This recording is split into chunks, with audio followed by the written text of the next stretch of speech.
अस्सलामुअलैकुम students and my dear friends. Quantum series का जो नेक्स्ट लेक्चर है, जो आज हमने टॉपिक करना है, वो है meanings of wave function. Wave function के बारे में हम लोग बार बार जो है वो क्वांटम मैकेनिक्स में इसकी बात करेंगे कि एक इलेक्ट्रॉन है, वो न्यूक्लियस के इर्द रिवॉल्व कर रहा है, उसका हम लोगों ने वेव फंक्शन फाइंड आउट करना है। अब जो वेव फंक्शन है, इसकी वैल्यू हमें श्रोडिंगर से, जो श्रोडिंगर वेव इक्वेशन है, वहाँ से हमें मिल जाती है। तो आज हम देखेंगे कि क्लासिकली वेव इक्वेशंस कौन सी हैं और उनका क्या मतलब होता है, और फिर उसके बाद क्वांटम मैकेनिक्स में जो वेव फंक्शन है या वेव इक्वेशंस हैं, उनका क्या मतलब होता है। ठीक है जी। तो सबसे पहले हम देखते हैं classical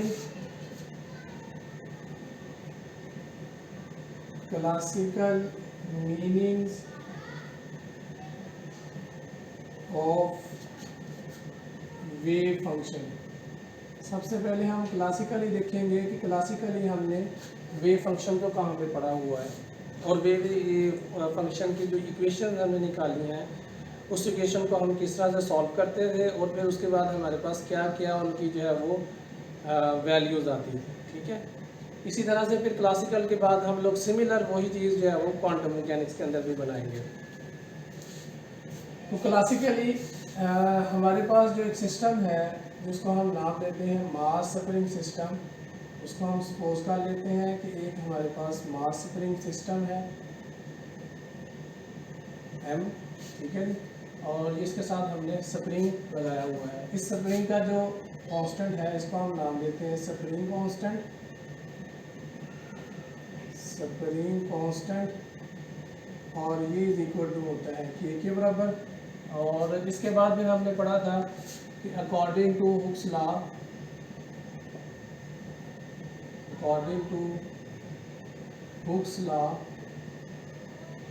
F is equal to होता है माइनस KX के बराबर। ठीक है। यहाँ F से मुराद है रिस्टोरिंग फोर्स, K से मुराद है स्प्रिंग कांस्टेंट एंड X से मुराद है डिस्प्लेसमेंट। ठीक है।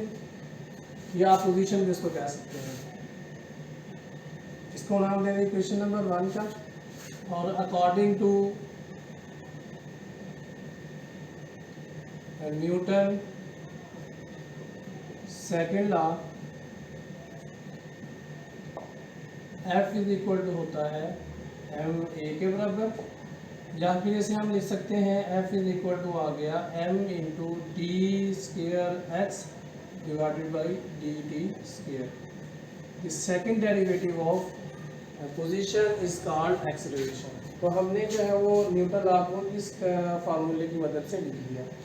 अब इक्वेशन नंबर 1 और इक्वेशन नंबर 2 दोनों को कंपेयर करें, तो हमारे पास आएगा m d square x over d t square is equal to minus k x. इसको हम लोग इस तरह से लिख सकते हैं m D T D x square over d t square plus के एक्स इज इक्वल टू 0। अब ये जो इक्वेशन है, इसको हम बोलते हैं second order differential equation. Second order differential equation.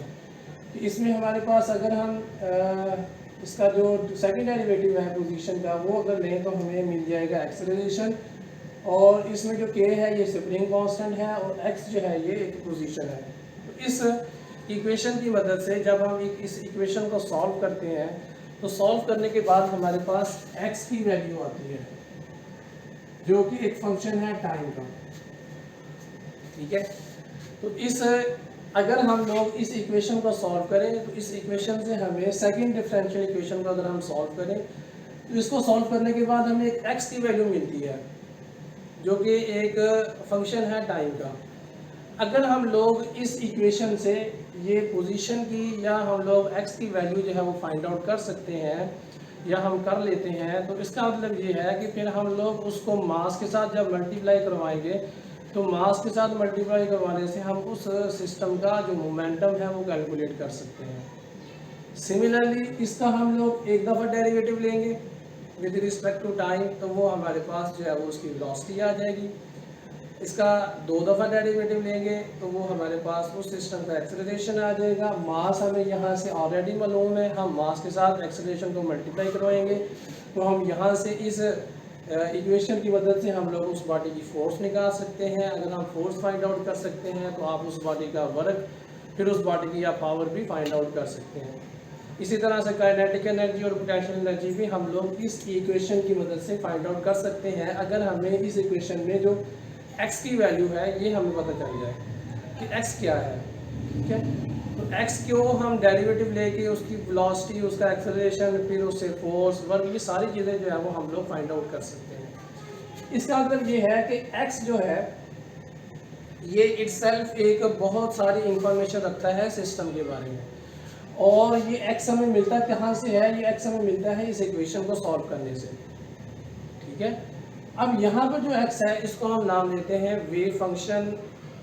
Classical physics में हम इसे नाम देते हैं वेव फंक्शन, या फिर क्लासिकल मैकेनिक्स में हम इसे नाम देते हैं वेव फंक्शन का, कि इसके वेरी करने से या इसके तब्दील होने से हमें कौन कौन सी चीज़ें मिलती हैं। ठीक है, तो ये जो चीज़ें हैं ये आप लोगों ने क्लासिकल मैकेनिक्स में पढ़ी हुई हैं कि क्लासिकल मैकेनिक्स में हम लोग वेव फंक्शन जो है इसको हम लोग नाम देते हैं वेव फंक्शन का। असल में ये जो है, जब बॉडी जो है वो आप जानते हैं बॉडी वाइब्रेट करती है तो उसकी एक वेव जनरेट होती है।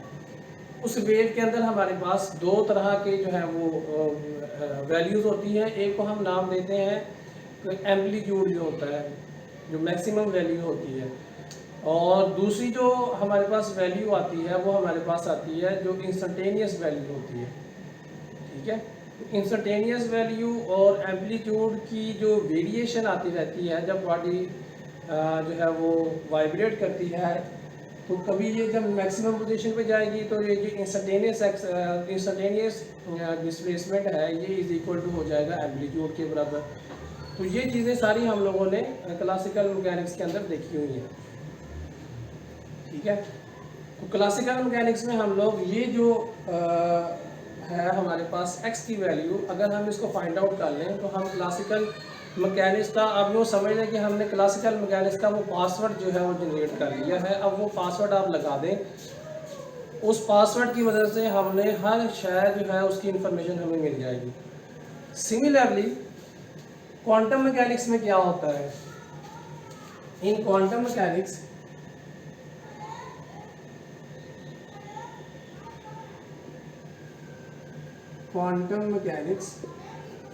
जो वेव फंक्शन है Sai is the password of quantum mechanics या पासवर्ड ऑफ द सिस्टम। इसका क्या मतलब है कि अगर हम लोग किसी भी सिस्टम के बारे में जानना चाहते हैं, किसी भी सिस्टम के बारे में हम इंफॉर्मेशन हासिल करना चाहते हैं, तो हमें क्या करना पड़ेगा? उसका वेव फंक्शन को फाइंड आउट करना पड़ेगा।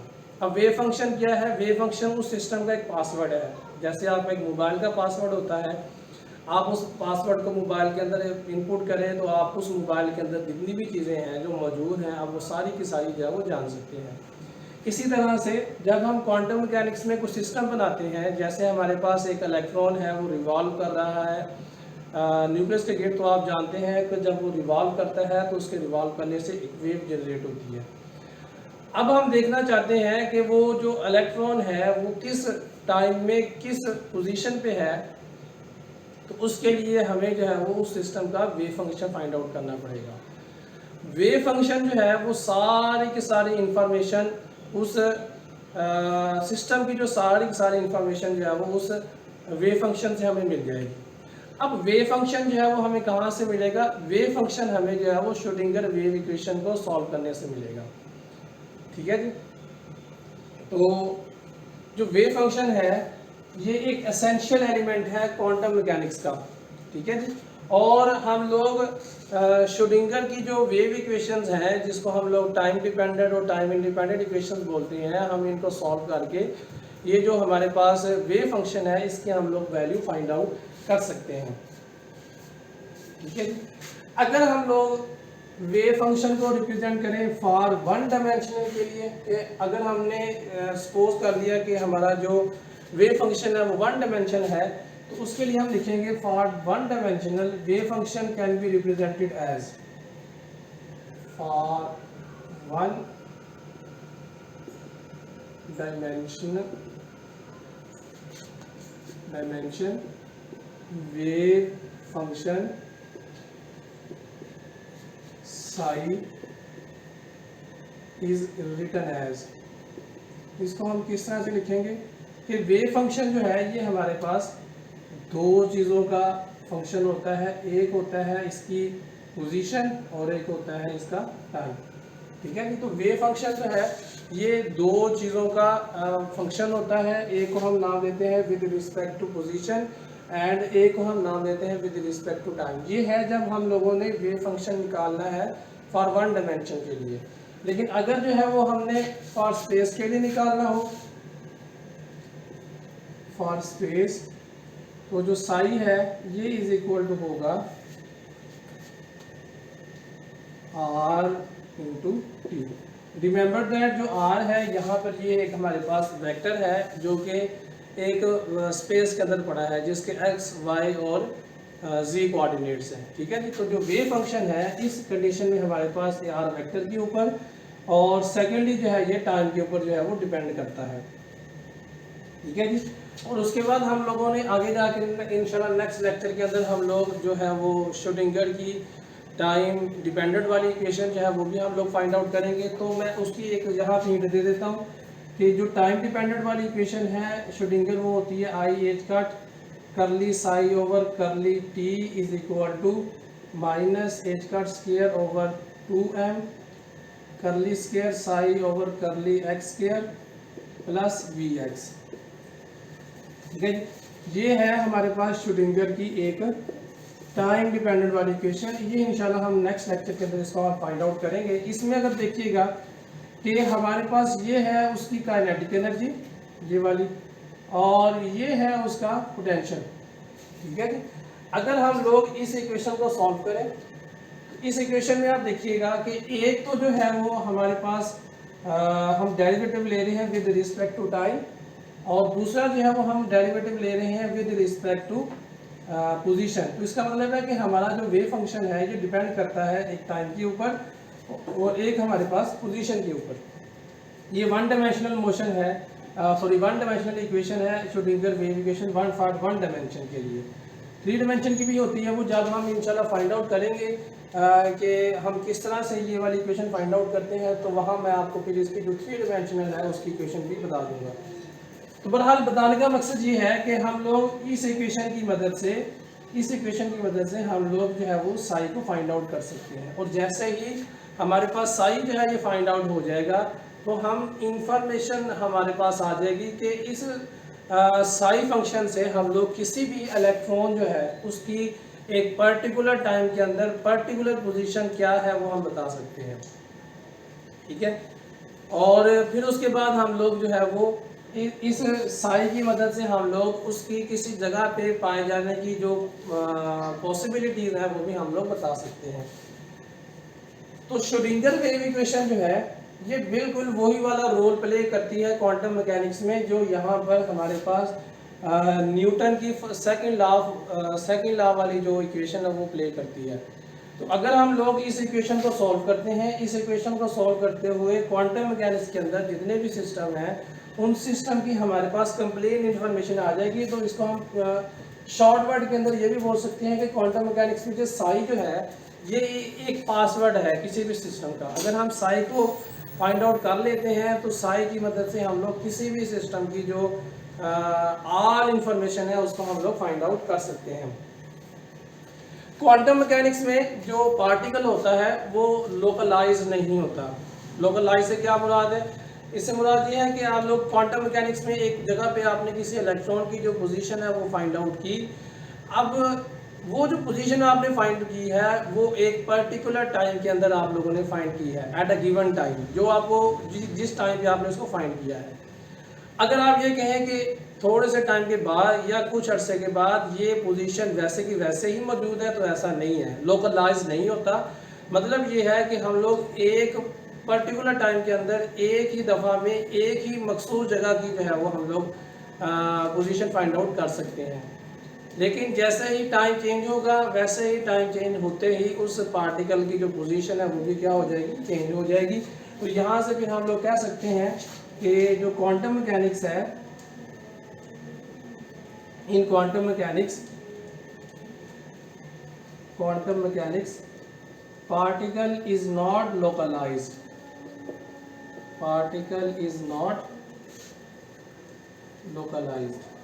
ठीक है। पार्टिकल जो है ये लोकलाइज्ड नहीं होता। और इसके अलावा हम लोग क्वांटम मैकेनिक्स में जो हमारे पास पार्टिकल होता है उसे हम लोग वेव ग्रुप्स के अंदर जो है वो रिप्रेजेंट करते हैं, या वेव पैकेट्स की फॉर्म में हम लोग इसे रिप्रेजेंट करते हैं। तो ये भी लिख लीजिएगा, particle represented by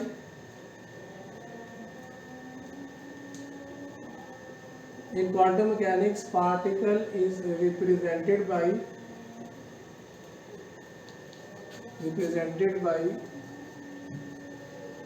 wave groups,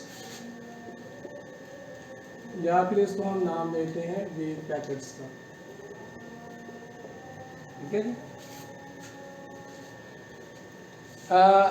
quantum mechanics में जो हमारे पास वेव फंक्शन होता है ये बिल्कुल उसी तरह से चेंज होता है जिस तरह से हमारे पास क्लासिकल मैकेनिक्स में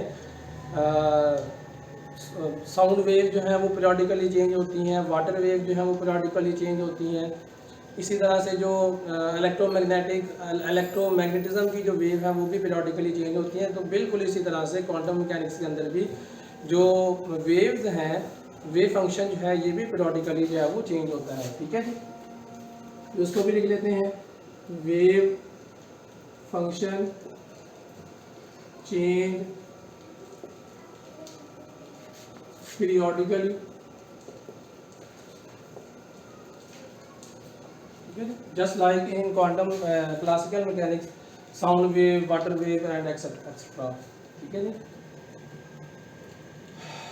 अब यहाँ पर जो मसला ये है कि जब श्रोडिंगर से पूछा गया कि जो हमारे पास साई फंक्शन है जो हमने फाइंड आउट किया है, जिसको हम वेव फंक्शन का नाम देते हैं, इसका मतलब क्या है, हमने क्या चीज़ फाइंड आउट की है। तो श्रोडिंगर जो है उसने इसका जो जवाब दिया कि मुझे भी इटसेल्फ इसके बारे में कोई पता नहीं है कि ये किस चीज़ को रिप्रेजेंट करता है। अब ये बड़ी अजीब चीज़ है कि मैंने अभी बोला कि ये जो क्वांटम मैकेनिक्स है ये एक पासवर्ड है, इस पासवर्ड की मदद से हम लोग किसी भी सिस्टम की जो इंफॉर्मेशन है वो फाइंड आउट कर सकते हैं। लेकिन जब हम लोग श्रोडिंगर की जो वेव इक्वेशन है उसमें से फाइंड आउट करते हैं साई, तो हम कहते हैं कि जो साई है ये इटसेल्फ कुछ भी नहीं है, क्योंकि जो साई है ये एक इमेजिनरी नंबर है और इमेजिनरी नंबर को हम लोग या कॉम्प्लेक्स नंबर को हम लोग मेजर नहीं कर सकते, ठीक है। लेकिन उसके बाद फिर एक दूसरा साइंटिस्ट था जिसने कहा, मैक्स बोर, उसने कहा कि हम साई की जो है वो फिज़िकल इंटरप्रिटेशन कोई नहीं है, कोई इसकी फ़िज़िकल मीनिंग नहीं है, लेकिन कोई इसकी फ़िज़िकल सिग्निफिकेंस नहीं है। लेकिन अगर हम लोग साई को उसके कॉन्जुगेट के साथ, कॉम्प्लेक्स कॉन्जुगेट के साथ अगर हम उसे मल्टीप्लाई करते हैं तो इसके ज़रिए से हम लोग उसकी जो है वो प्रोबेबिलिटी फाइंड आउट कर सकते हैं, उस सिस्टम की जो है वो प्रोबेबिलिटी डेंसिटी जो है वो हम लोग फाइंड आउट कर सकते हैं। तो साई जो है, साई इटसेल्फ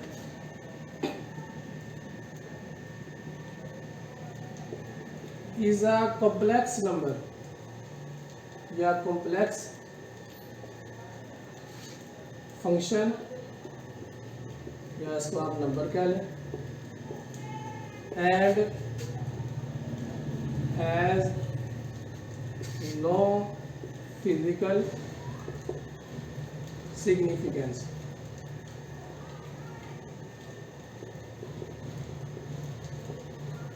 क्योंकि ये कॉम्प्लेक्स नंबर है और लास्ट टाइम हम लोगों ने कॉम्प्लेक्स नंबर के अंदर भी बात की थी कि अगर हमसे कोई पूछे कि 6 आयोटा जो है वो वैल्यू बढ़ी है या 5 आयोटा वैल्यू बढ़ी है, तो हम इसके बारे में कोई इन्फॉर्मेशन नहीं दे सकते। क्यों नहीं दे सकते? क्योंकि ये इमेजिनरी नंबर्स हैं, ये मेजरेबल नहीं है, ये ऑब्जर्वेबल नहीं है, इनको हम लोग ऑब्जर्व नहीं कर सकते। इसी तरह से जो साई इटसेल्फ है ये भी एक कॉम्प्लेक्स नंबर है। अगर ये कॉम्प्लेक्स नंबर है तो इसकी जो है वो कोई भी फिजिकल सिग्निफिकेंस नहीं होगी, इसको किसी तरीके से हम लोग मेजर नहीं कर सकते। लेकिन अगर हम लोग इस साई को जो है मल्टीप्लाई करें इसके कॉम्प्लेक्स कॉन्जुगेट के साथ, तो ये हमें जो है वो एक रियल नंबर देगा। और रियल नंबर जो है ये हम लोग बिल्कुल उसी तरह से मेजर कर सकते हैं जिस तरह से हम लोगों ने क्लासिकल मैकेनिक्स में पोजीशन को मेजर किया, वेलोसिटी को मेजर किया, एक्सेलरेशन को मेजर किया, फोर्स को मेजर किया। तो ये बात याद रखिएगा कि क्वांटम मैकेनिक्स में जो वेव फंक्शन है, वेव फंक्शन की इटसेल्फ कोई भी फिजिकल सिग्निफिकेंस नहीं है। इसको हम लोग जब फाइंड आउट करते हैं तो फाइंड आउट करने से हमें जो एक नंबर मिलता है वो एक कॉम्प्लेक्स नंबर होता है। तो जब हम कॉम्प्लेक्स नंबर को उसके कॉन्जुगेट के साथ जो मल्टीप्लाई करते हैं तब हमें वो एक रियल नंबर जो है वो मिलता है। ये लास्ट लेक्चर के अंदर भी हम लोगों ने किया था कि ये एक सपोज करें एक कॉम्प्लेक्स नंबर है a प्लस आयोटा b, और एक इसका जो है वो कॉम्प्लेक्स कॉन्जुगेट है। और कॉम्प्लेक्स कॉन्जुगेट आप जानते हैं कैसे हम लिखते हैं कि जो आयोटा के साथ वाला नंबर है उसकी सिर्फ जो है वो आप लोगों ने साइन चेंज कर देना है, तो ये बन जाएगा आयोटा b। और जब आप इन दोनों को मल्टीप्लाई करवाएंगे तो इससे हमें मिलेगा a square plus b square. ठीक है जी। अब यहाँ पर ये देखिएगा कि साई जो है ये इटसेल्फ एक कॉम्प्लेक्स नंबर है, लेकिन जब हमने साई को उसी के कॉन्जुगेट के साथ मल्टीप्लाई किया तब हमें जो है वो एक मेजरेबल नंबर हमें मिला। तो इसकी जो है वो फिजिकल सिग्निफिकेंस है। असल में हम करते क्या है, असल में हम श्रोडिंगर वेव इक्वेशन से जो है वो साई को फाइंड आउट करते हैं। फिर साई को फाइंड आउट करने से हम लोग उसका जो कॉम्प्लेक्स कॉन्जुगेट है उसके साथ हम उसे मल्टीप्लाई करते हैं। उसको मल्टीप्लाई करने के बाद हमारे पास एक रियल क्वांटिटी आती है जो कि हमें सिस्टम की इंफॉर्मेशन के बारे में बता रही होती है। ठीक है जी। इसके बाद जो है यहाँ से भी हमें ये चीज़ जो है वो क्लियर हो गई कि जो वेव फंक्शन है इसकी कोई भी फिजिकल इंटरप्रिटेशन नहीं है। हम लोग इसको सिर्फ और सिर्फ मेजर करते हैं, इसका कॉन्जुगेट मेजर करते हैं, फिर इसके बाद इसके कॉन्जुगेट के साथ इसे मल्टीप्लाई करते हैं। तो मल्टीप्लाई करने से हमारे पास एक रियल नंबर आ जाता है। तो अब इसकी जो है वो डेफिनेशन क्या होंगी वो ज़रा देख लें। कुछ इसकी प्रॉपर्टीज़ हैं वो भी हम देख लेते हैं कि प्रॉपर्टीज़ कौन कौन सी हैं वेव फंक्शन की। सबसे पहले इसकी डेफिनेशन देख लें। A mathematical representation, mathematical representation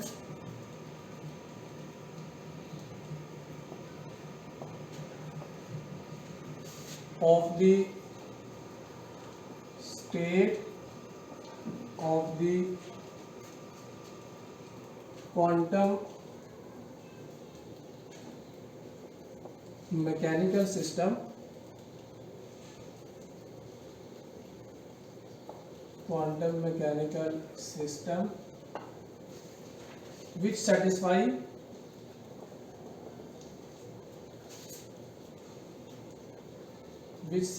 the wave equation is called wave function। ये इसकी आगे डेफिनेशन कि वेव फंक्शन है क्या, it is a mathematical representation of the state of the quantum mechanical system.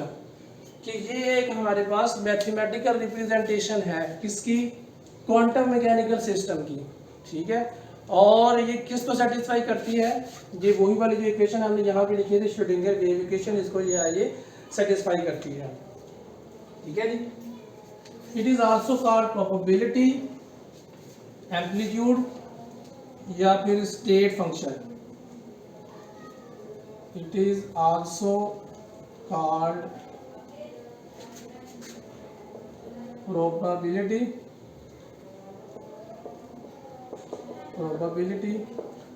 या फिर इसको बोलते हैं एम्पलीट्यूड, प्रोबेबिलिटी, एम्पलीट्यूड, या फिर इसे हम बोलते हैं स्टेट फंक्शन। और एक नाम और उसको देते हैं हम स्टेट वेक्टर का भी नाम इसे दिया जाता है।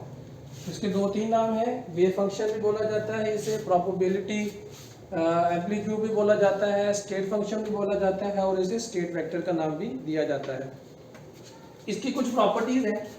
प्रॉपर्टीज क्या है? सबसे पहले है it is a square integrable, it is square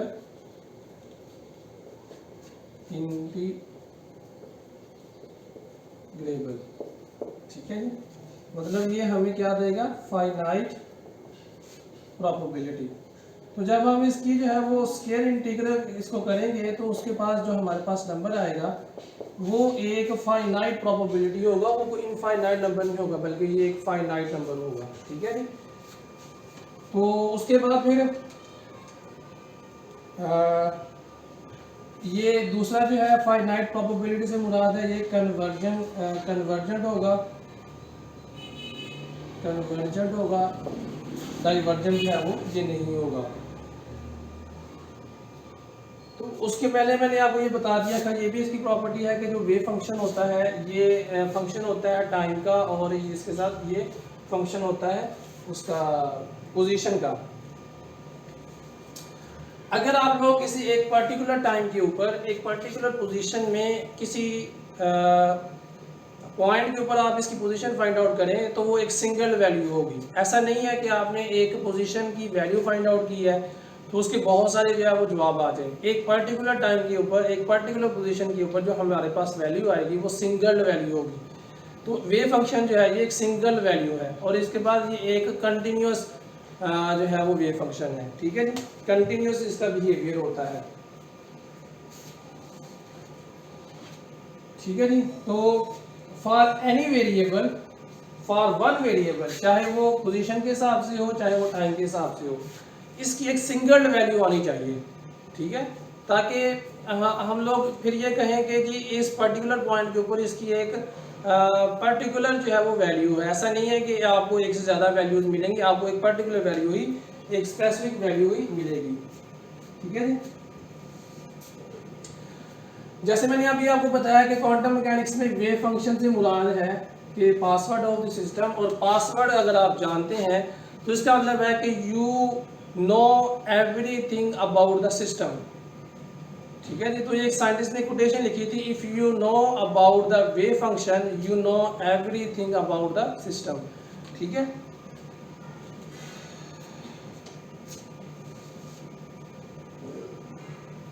तो यहाँ तक जो है वो हम लोगों ने देखा कि जो वेव फंक्शन है इसकी क्या क्या प्रॉपर्टीज़ होती हैं।